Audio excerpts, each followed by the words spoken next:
Good evening, I'm Nashika, and this is Chale News for Saturday, July 12th. Tonight, the NPP's internal elections are descending into chaos, arrests, court injunctions, and heavy police presence.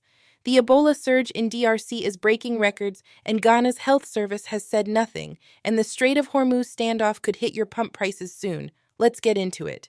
NPP internal elections today, and Chale, the scenes were something else. Media personality Okatakyie Afrifa Mensah was arrested by police in Afigya Sekyere East, reportedly while he was physically handing officers a court injunction to stop the vote. His team was also assaulted. Meanwhile, in Bantama, the election eventually resumed under heavy police guard.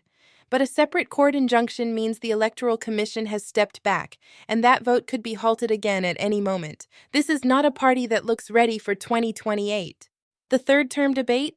The NDC is done with it, and even the internal critics agree.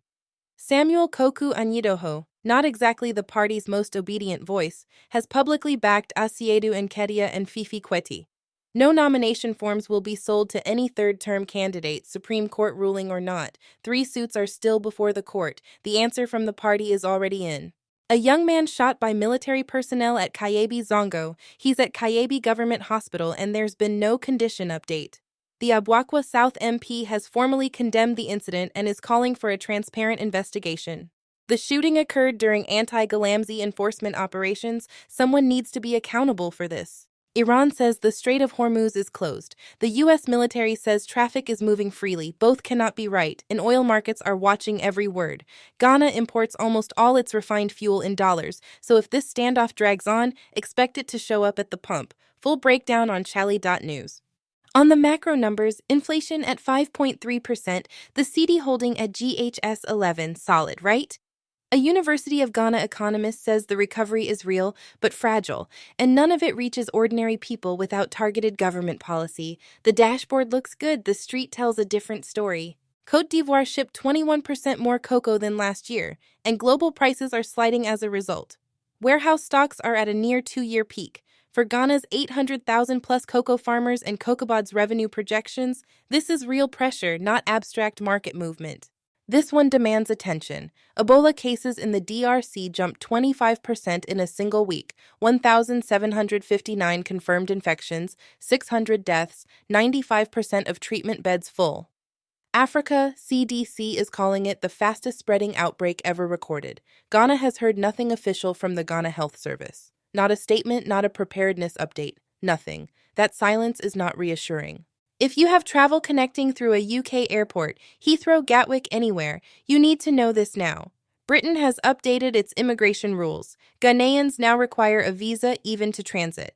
33 African countries affected, effective immediately. Check your visa situation before you fly. Full details on chale.news.